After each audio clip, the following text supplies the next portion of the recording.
Hello! If you're having problems with the analog sticks on your controller, and you wish to solve them, this is the video for you. And if you're someone who isn't comfortable fixing things, this video is also for you, because I'm going to show you 12 ways to solve the issues, starting with the least complex solutions, and then working on up to complicated solutions. I don't recommend skipping ahead, as many of these solutions build on previous ones. You should start with number 1 on the list, and if that doesn't work, move on to the next one, until you get to the point where you no longer feel comfortable performing the things I'm suggesting. As with any kind of repair, there are some risks involved. I will state these risks along the way and give you tips on how to minimize them. These methods should work on most modern controllers, but I'm going to be focused on the DualShock 4. Sony's most problematic controller ever. The first two are so simple, you're probably going to laugh. Method 1 is to return the controller to the retailer that you bought it from. Pretty self-explanatory. Method 2 is to return the controller to the manufacturer. Sony has a 1-year warranty on the DualShock. You'll have to have proof of purchase, and you'll have to send it away. Link number 1 in the description is to Sony's US warranty site, which will have all the details.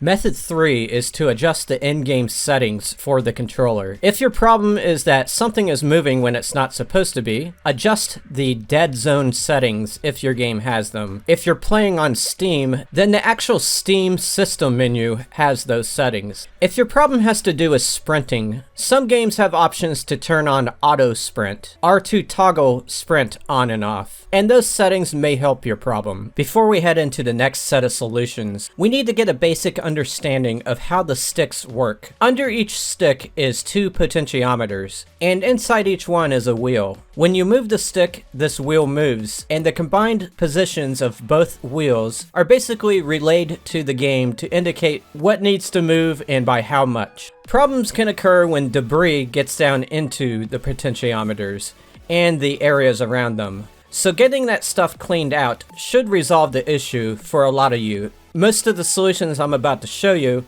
are going to be various ways to clean those areas. And I predict about 85% of you will be able to get things fixed by doing some of these cleaning methods. Now I will say some sticks are just worn or defective, so these cleaning methods coming up will not work. You won't really know until you attempt the cleaning. There is still hope though, as you can replace the parts, and I'll show you how to do that in a little bit. We'll continue now with some ways to clean the components that don't involve taking the controller apart.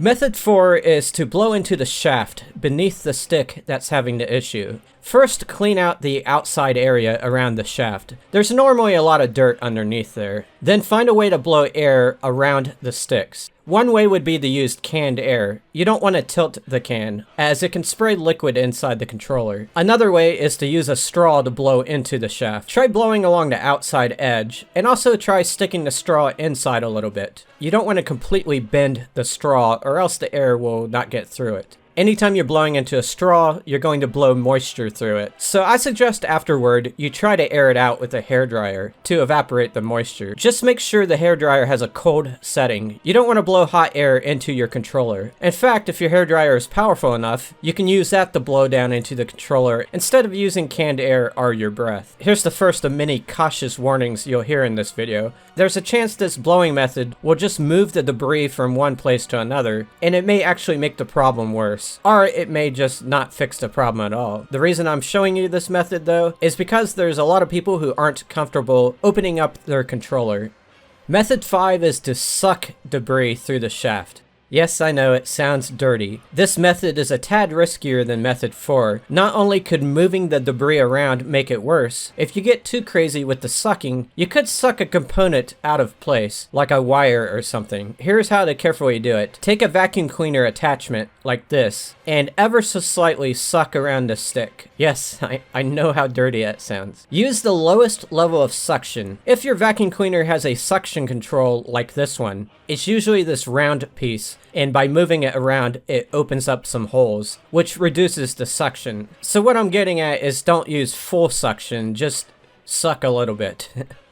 Method 6 is to spray electronic contact cleaner into the shaft. There are some drawbacks to this. 1, contact cleaner is expensive, and 2, there's a lot of them on the market. So it's possible you may end up with some low quality stuff. That'll make matters worse. I haven't tested this method enough, so do it at your own risk. If you do, make sure it's specifically labeled as electronic contact cleaner. Don't use regular WD-40 or something like that. WD-40 does make a contact cleaner though. Just read the labels before you buy anything. Now we're moving on to the methods that involve taking the controller apart. Before we do that, we need a greater understanding of how debris affects those wheels under the stick. Each wheel has a metal bump on it. And when you move the wheel, that bump travels along a trace that is semi-resistant to electrical current. Current travels through that bump and through the trace, and depending on where the bump is on the trace, it'll change the value of that current. That value is what tells the system how to move in the game. The problem is that this trace gets dirty very easily. When that happens, the values of the current get messed up. So cleaning the trace will help.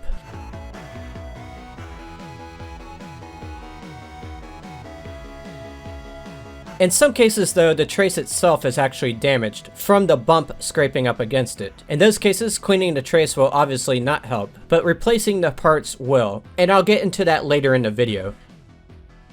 With that in mind, method 7 involves taking the controller apart and blowing, sucking, or spraying the components housing the stick, including the little boxes that house the wheels. Be warned, as with taking apart any electronic device, there's a chance you may break something. You assume responsibility for any damage. That being said, I'm going to do my best to point out the things that can go wrong and how to keep them from going wrong. First, you'll need to remove the 4 screws. If you get a stubborn screw that doesn't want to turn, then you can end up stripping the screw. And if that happens, you'll have a lot of problems trying to get inside. So I suggest you put 1 drop of water on top of each one, and just let it soak for a while. The screw holes don't lead directly to any electronics, so 1 drop isn't going to harm anything. Also give the screws a little bit of a tap. Use a tiny Phillips head screwdriver. If you want an exact fit, find one that's a size 00. I bought a variety pack at Menards, and it came with one that was a 00. Note, you'll see me switch between multiple controllers in this video as I'm taking things apart. That's because there's slight differences in the insides of the controllers depending on what version you have. I'm going to be pointing out those differences when it's necessary. With the screws out, you'll need to pry away the 2 halves. Don't do it yet, I need to point out some things. The 2 halves are kept together with very strong tabs inside. I'll point to where the tabs are right here. And here's what they look like on the inside. When you take the 2 halves apart, you may break 1 or more of those tabs. They're in there very tightly, but breaking them does not have an adverse effect. You'll still be able to screw the controller back together when you're done, and you won't notice anything different. In fact, just to test, I took a controller and purposely broke all 4 tabs, and it still snapped together just fine, and I was able to screw it together. Also, before you start separating, just know there's a ribbon cable that connects the 2 halves. So as you separate them, don't pull them too far apart and yank that out. Later on, you're just going to disconnect it. I like to start with a butter knife and then use a smaller tool, but I'm mostly using my 2 hands to pull the 2 halves apart. Amazingly, for this one, I didn't break a single tab, but for the second one I'm doing, I did break 1 tab. Now your tabs might look different from mine, but don't worry about that. Also note that some of you will have this slot that goes through your trigger buttons. If so, you'll need to pull the R2 and L2 trigger buttons through the shell as you take it apart. You may end up causing a button to snap off, or you may cause a spring to fly off. That's fine, you can assemble those things later, just set them aside for now. Now you need to pull the ribbon cable out. Pull on the small little strip, straight and up.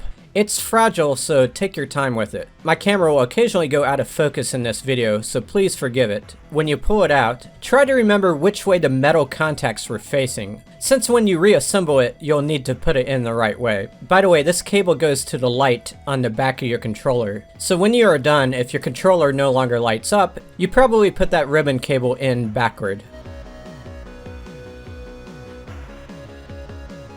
Next, remove the battery wire connector. It's two pieces of plastic that need separated. It's extremely tight. Try pinching it with your fingers and pulling straight up. If you rock it back and forth as you're pulling it out, that'll help too. You can also use a small flathead screwdriver to try to separate them. Don't pull straight on the wires. Pull the connector that houses the wires. Set the battery aside and remove the battery holder. For some of you, the battery holder is held on with a screw. If so, remove the screw and the holder will just come off. For others, there is a screw there, but it's not actually holding in the battery holder. If you aren't sure, just remove the screw anyway. For some people, the battery holder is held on tightly with plastic pegs. You'll need to pry it out of the holes that hold the pegs. You may be able to do it with your hands, but some people's pegs will be very tight, so you may need a tool to pry it apart. Just be careful not to damage the board that's underneath. Some of you may see this reset button fall out. That's no big deal, just set it aside for now. Next, there's another cable you'll need to disconnect. Some of you will have a tiny gate holding that cable in. Raise it and pull the cable out. If you don't have the gate, just pull the cable out. Note that this cable connects to the touch sensor on the touchpad. Next, you'll need to remove the plastic shell from the circuit board. If there's still a screw holding it, remove it. Push the analog sticks upward through the plastic. Some of you will have a slot for the ribbon cable, and you'll want to feed it through as you're doing this process. You don't want it to get snagged on that slot as you separate it. Keep the half with the buttons on it face down, and set it aside. If the option or share buttons fall out of it, just put those back into place. Remove the two thumbsticks by just pulling them straight up. Give them a good cleaning. Congratulations on making it into the controller. You're now ready to do some cleaning. You'll probably notice a lot of debris on the outside of the components. Clean it up by blowing or sucking or however you want to do it. Then try to clean the inside of the components by blowing or sucking. Make sure you get around the little green doors that house the wheels. There's tiny openings on those green doors and you can get some air down in there. You can also use contact cleaner on all these components. Be sure to move the parts around as you do the cleaning. This cleaning is the end of method 7. You can now reassemble the controller and test it. And here's how to put it back together. Put the thumbsticks back on. Place the board back into the front plastic shell. Some of you will need to feed that ribbon cable through the tiny slot. It's kind of a pain to do, so take your time and be patient. Attach the cable. If you have the gate, make sure it's open as you're placing the ribbon in, and make sure you shut the gate once it's in. If the trigger button came off, put it back together. It should snap right into place. If a spring also came off, you'll need to put that back into position first. There are tiny slots where it needs to go. It's a pain to do, so once again, just be patient and take your time. If you can't get the spring to go in, there are better videos than this one that explain how to do it. Put the battery holder back on and put the screw back in. Put the battery in the holder and reconnect the cable. It usually goes in pretty easily. If the reset button fell out, just drop it into the hole like this.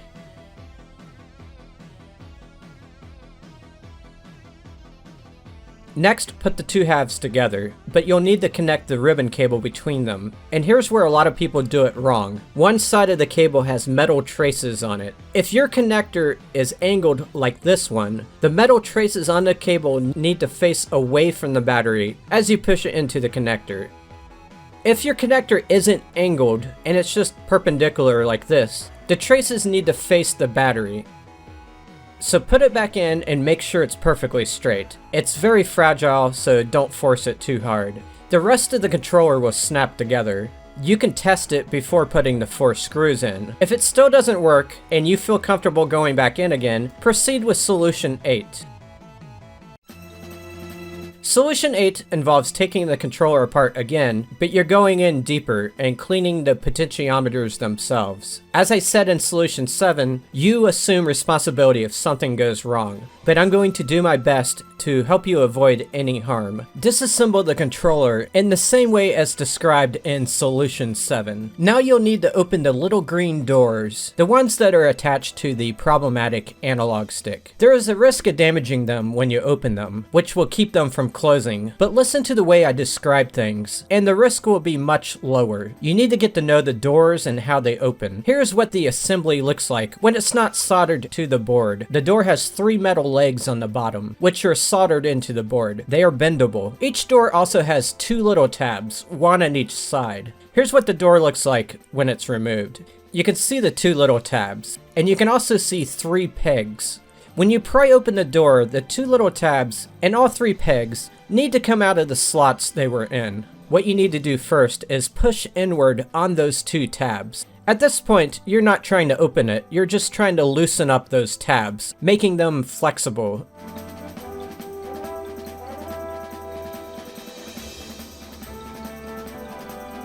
At the top of the door, begin prying it open with a tiny flathead screwdriver. Be careful not to stick it all the way in, or you could damage something.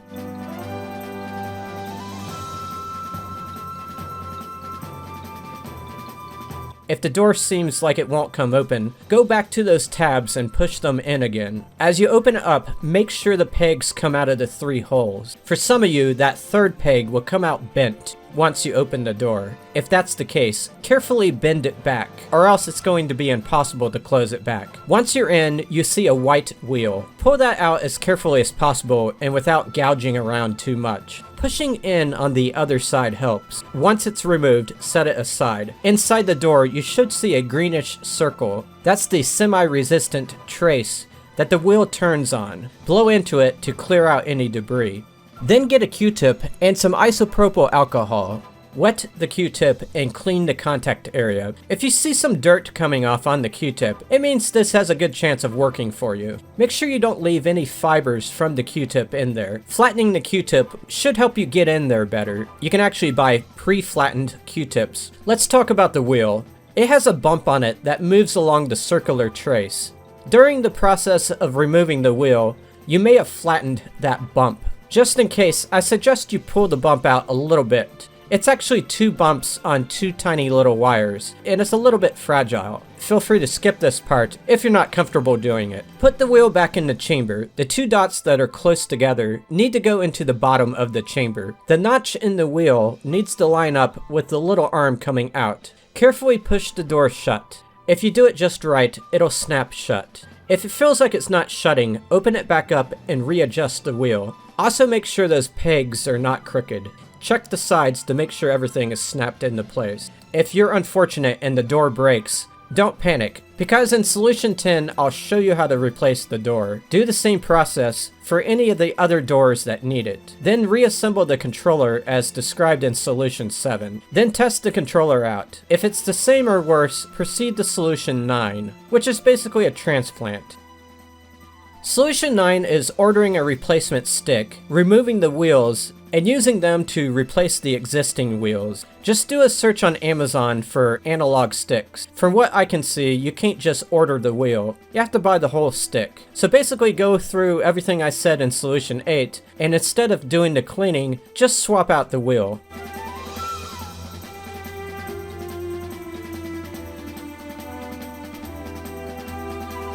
So if that didn't work, proceed to Solution 10, and that's to replace the entire green chamber, and it will involve soldering. Here's some things you'll need. Please note that soldering is high risk. You could accidentally burn something that you didn't intend to burn. It's a minimum amount of soldering though, so you may want to hear me out on this if you've never soldered before.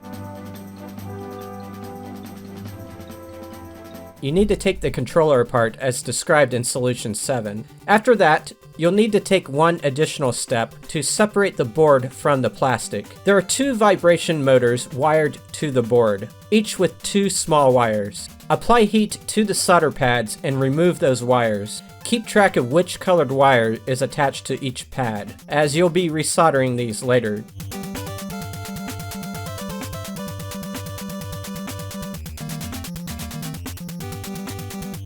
Then pull the board out. On this one, there's 2 tiny tabs holding it, and it's real easy to take it out. Pry open the door or doors that you wish to remove. Each door is attached with 3 metal feet. Identify where those 3 feet stick through the board. And apply some flux to each of the 3 points.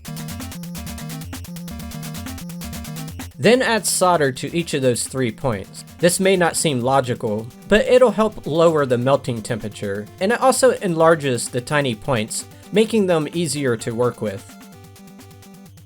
Once you've added that solder, put some more flux on it.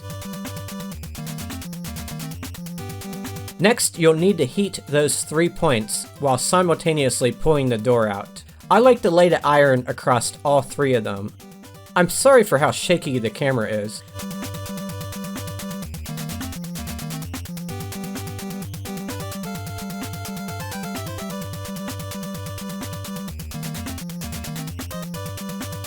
Now you need to remove all the solder from those 3 points. Once again, add flux and add more solder. Then suck it out with a solder sucker. What you want to do is remove enough so that you can see a hole to the other side of the board. You may need to go back and add more flux and solder if it's giving you a hard time. These are just tiny little holes, so it's sometimes hard to suck up all the solder. With the 3 holes revealed, clean the area with isopropyl alcohol and a toothbrush, and wipe it with a cloth. Buy a replacement analog stick. Remove 1 door. Put the 3 pegs into the 3 holes, and snap the door shut.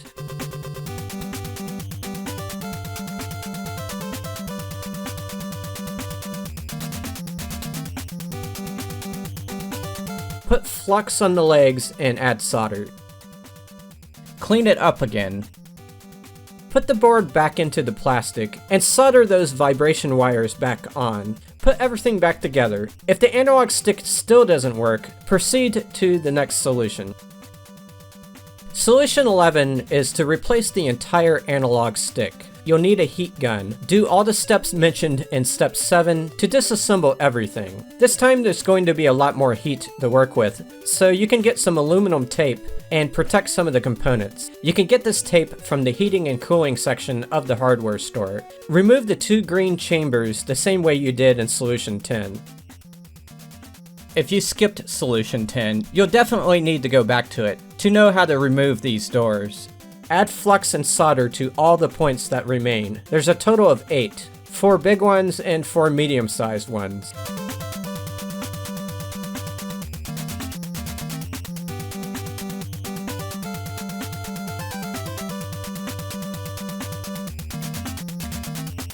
As far as the heat settings on the gun, I recommend starting at a very low temperature and see if that's enough. Use the heat gun to heat all 8 points. When it gets hot enough, pull the analog sticks out. You may have to rock it back and forth as you pull it out, and some of the plastic on the stick may melt. Then add flux and solder to all 8 points and remove the solder until each point has a hole through it, just as I showed in solution 10.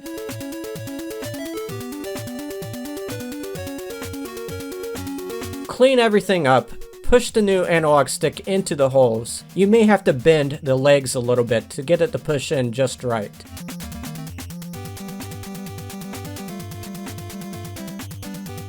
Add flux and solder to each of the points. Clean it up one more time. Reassemble and pray that the analog stick finally works. If it doesn't, proceed to solution 12. Solution 12 is very risky and very technical, so please do it at your own risk. Take the controller apart until you get to the battery. Remove the battery and set it aside. Then reassemble the controller. Find a hard surface, and then find a hammer. And then hammer the controller.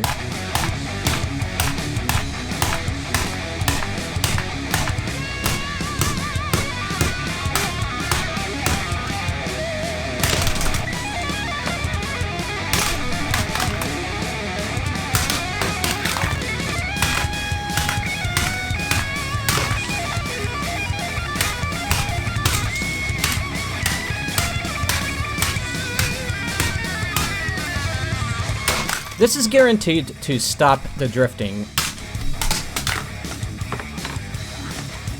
Feel free to also send it back to the manufacturer for further repair. Now, I got a little carried away with solution 12 there, but I hope you found it cathartic. Hopefully the other 11 solutions helped you out. If they did, leave a comment and tell me which solution worked for you. I hope you enjoyed the video. May your games make you happy and smart, and may people respect you for playing them. I'll see you next time.